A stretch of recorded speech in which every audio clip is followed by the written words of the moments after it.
What's up guys, this is Chris with AndroidPit.com. We are here at CES 2015 with LG's new G Flex 2. As you can see, it's got the same great curve as the original G Flex, but it's a little bit smaller. The original G Flex was a 6-inch plastic OLED display.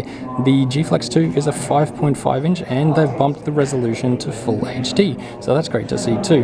Now it's the same plastic OLED, 403 pixels per inch, but it obviously has a smaller footprint. The actual footprint of the phone is not much bigger than the G3. See, we've got two colors here. We have the platinum silver and flamenco red, which looks really fantastic.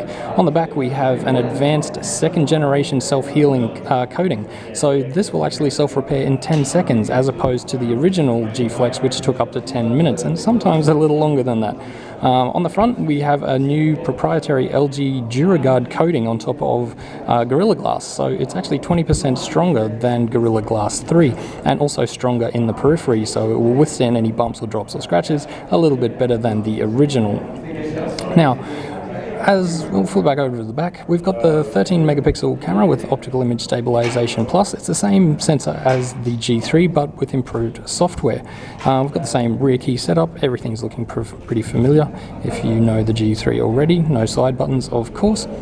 Now, internally it's running Android 5.0.1 with LG's Optimus UI, and it's a bit of a beast on the specs front. It's rocking an octa-core Snapdragon 810 64-bit, clocked at 2.0 gigahertz. Now, that's pretty exciting stuff. This thing is actually going to be, I think, LG's new flagship, perhaps even better specs-wise than the G4, and maybe priced around the same, maybe a little bit more. They can't give us specifics yet, but we're very excited to see this when it hits the market finally. This is a pre-production version, so everything's not entirely final yet, but it's running Android 5.0.1, and all of the G3 software has been ported straight over to the G Flex 2, but there's a few more advanced features.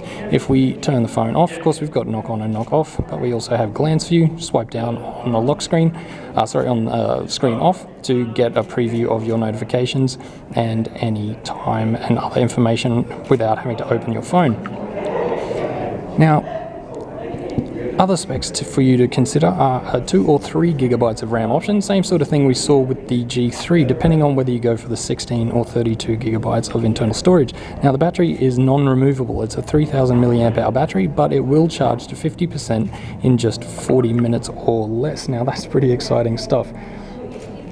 Up front we have a 2.1 megapixel front-facing camera, and that's really all there is to say for now. We haven't had too much time with the device, but it's 15% lighter than the original G Flex. It's looking pretty fantastic. Specs-wise, it's an absolute beast. I'm really excited to put this phone through its pace. It's just as flexible, even more durable, great for immersive viewing and even better listening experience. So stay tuned guys, it's still a bit fingerprinty as you can see, but we will put the G Flex 2 through its full paces in the very near future. So stay tuned for more from CES 2015 and more on the G Flex 2.